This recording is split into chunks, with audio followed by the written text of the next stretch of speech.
Ова е стариот пат преку Катланово за Велес.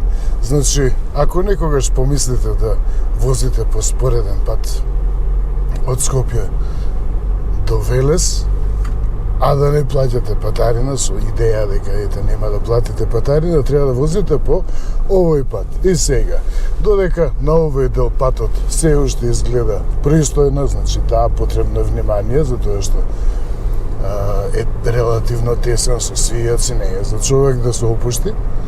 Меѓутоа, после неколку километри следи еден дел каде што со обичен автомобил е малку по сложено да се помине.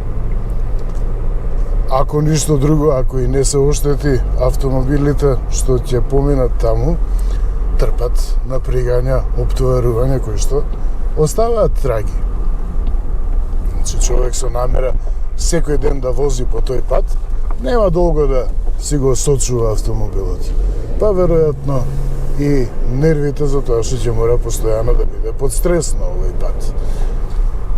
Секако тоа не е случај ако патувате од Тетово за Скопје или од Куманово за Скопје, затоа што има споредни патишта по кои што можете многу спокојно да патувате и без пари. Значи, патиштата се фантастично оптоварени и редовно се обновуваат, меѓутоа патот до Велес, од Скопје до Велес и понатаму за цела Македонија води од тука, значи до центарот на Македонија.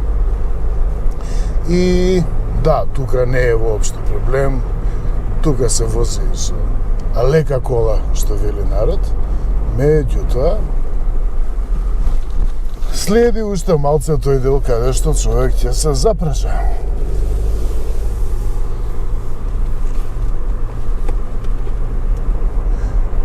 Наскоро и овој дел ќе стане непроводен, затоа што природата си го сака назад тоа што човекот и го одзел и доколку не се одржуваат патиштата, ја доживуваат оваа судбина. Значи, еве, почнуваат кратери, па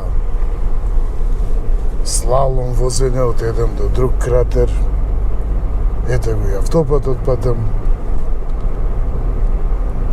И тоа е се какво што последен пат е оставено. И замислете дека еве, возите по овој пат. Сега, уште не е за пролетено, меѓутоа, на пролет ова е македонска убавина. Па на човек да му е мило да дојде тука, да си паркира автомобил на пат, ете, додека оди за Велес, па понатаму каде било. Меѓутоа, што е со патов?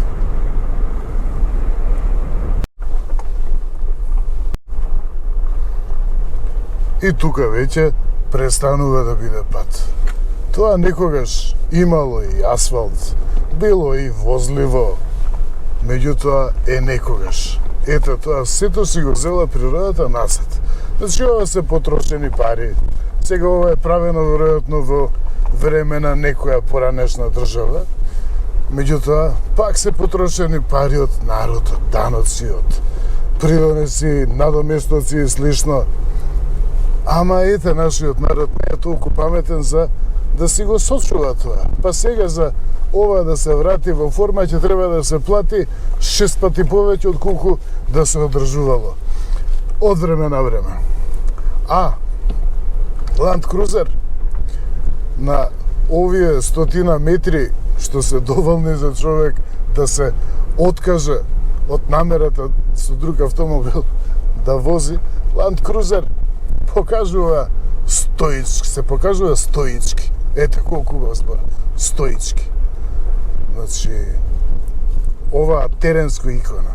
Автомобил, еден од најспособните теренски автомобили во историјата, кој што во оваа генерација е дури и уште по способен за возење по терен, тоа е неоспорно.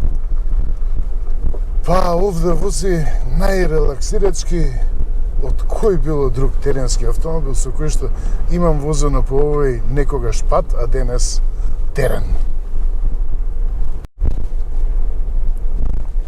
Прашувам. А колку е убава природа?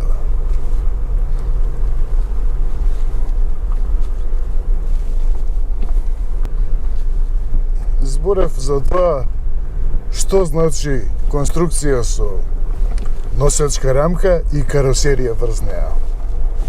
Ова значи. Со друг автомобил, тука ќе почнат да се одлепуваат стакла, ќе почнат да крцка табла да се одвои од таму кај што била влежиштена, ќе почна да се слуша крцкање, тропање, за веќе навек автомобилот ќе има траги од овој изглед.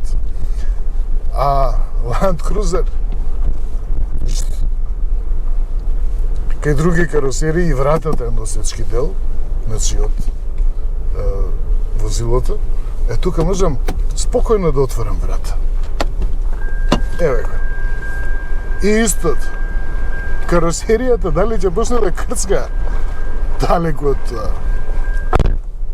Тоа е Land Cruiser. Ајде да смениме камера.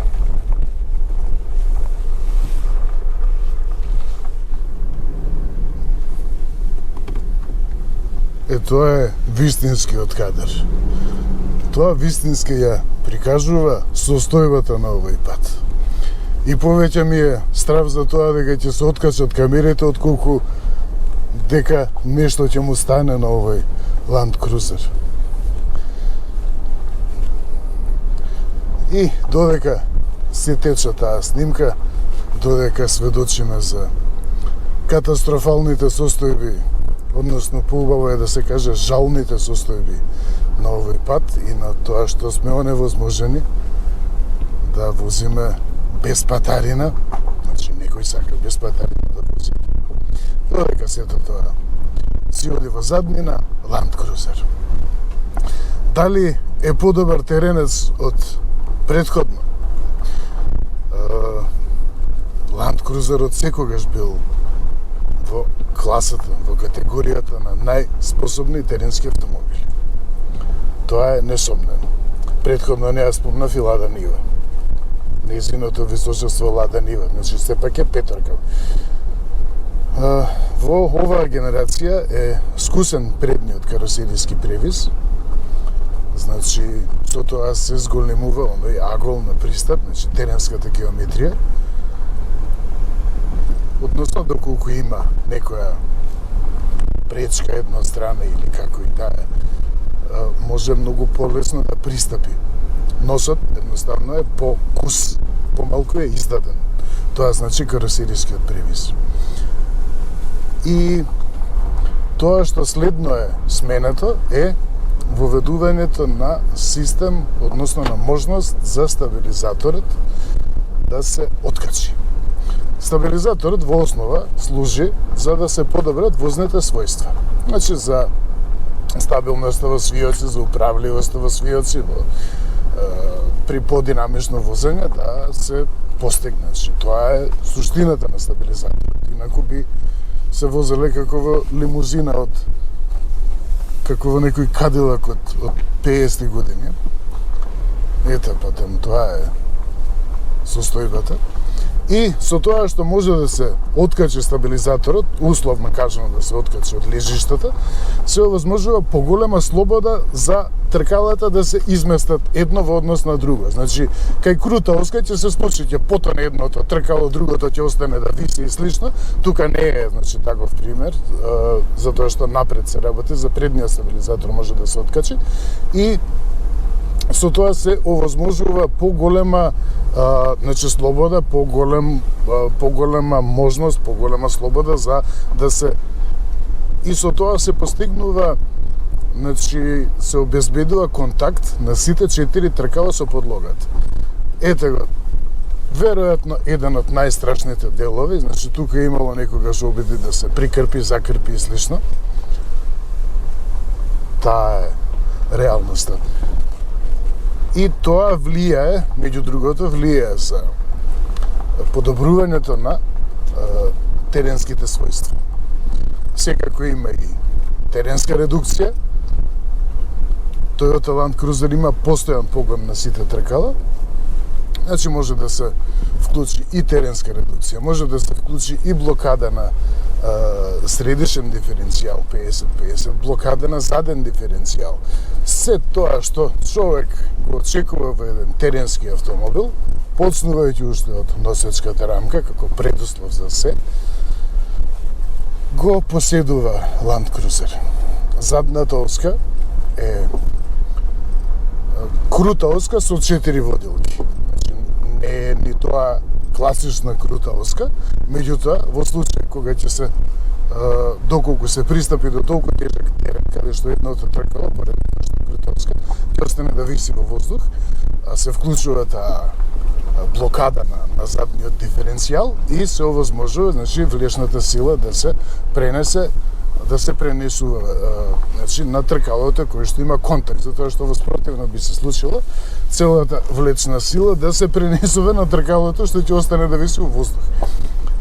Тоа е во најгруба црта описот на смислата, односно смислата на блокадата на диференцијалите.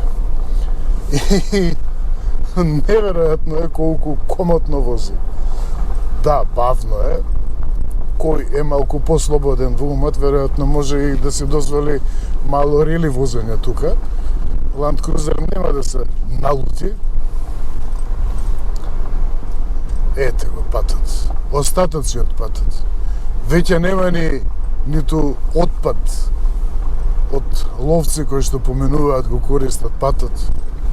Па може да се сретне некојаш фрлено по патот, сега ни отпад нема веќе. Значи, буквално никој не ни помислува да го вози патот.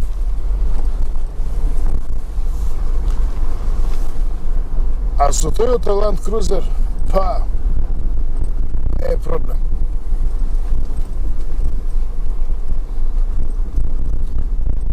И не е поентата само во тоа што го издржува тоа подвозјата. Значи, еве, тука ќе вклучам и блокада на средишен диференцијал. Еве го.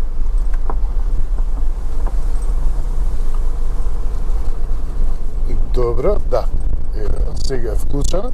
Значи, се смирува малку, минимално се смирува подвозјата, меѓутоа, тоа што тргнам да кажувам, чувството што го имате како возач и како патник во Toyota Land Cruiser не ве води во паника за тоа дека се случува нешто лошо со возилото или дека нема да поминете. Значи, е комфортно, е релаксирано, нема ве успокојува. Значи, Land Cruiser ве успокојува кога возите по вакви патишта. Ова е сега тоа што народски го водиме како гола вода, значи не е ниту терен, едноставно е пат кој што некогаш бил асфалтиран, сега нема асфалт. Меѓутоа, многу по тешки услови може да помине Land Cruiser, ова е, значи, детска игра за Land Cruiser. Меѓутоа, во смисла на темата, зошто овој пат не се прави. На сите ни е јасно зошто, затоа што се наплаќа патарина, меѓутоа зошто не се наплаќа патарина од Куманово, Тетово, Гостивар и слично, се наплаќа патарина за да патувате до Велес или од Велес. Тоа е веќе терен. Ова е веќе теренско возење.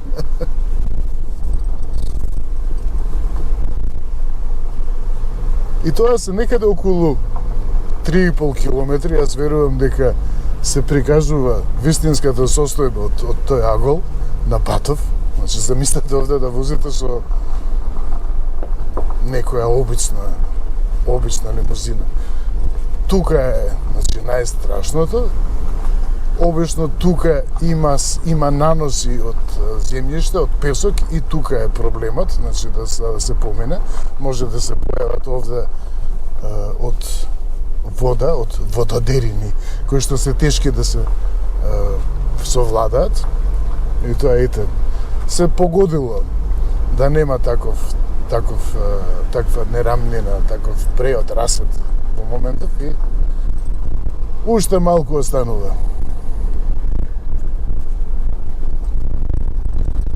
Должината на оваа делница е некаде околу 3,5 километри. Значи, толку останува да се подготви подлогата која што веќе е подготвена. Значи, патов е тампониран. Значи, нема што милиарди евра да се плаќаат за патов. Едноставно треба да се подготви, да се обнови тампонирањето, да се тргне вегетација, да се сосечне, да се тргне, не сакаме да нема вегетација. И ето толку е завршетокот на патот. Зошто не се реши овој проблем? Сите се жалат, меѓутоа не допира. И продолжуваме. Натаму ете го патот, ете го и автопатот.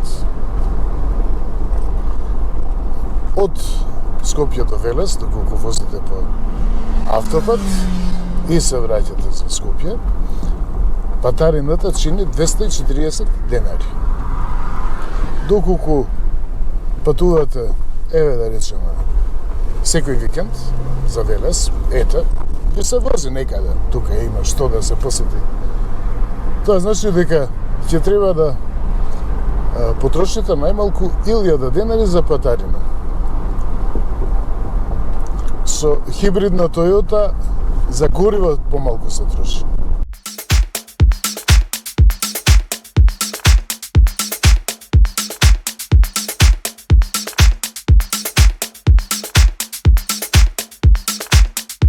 Многумина имаат прашувано каде завршува тој пат. Еве каде завршува. On point. Тоа му дава дополнителна смисла, цела смисла на овој пат.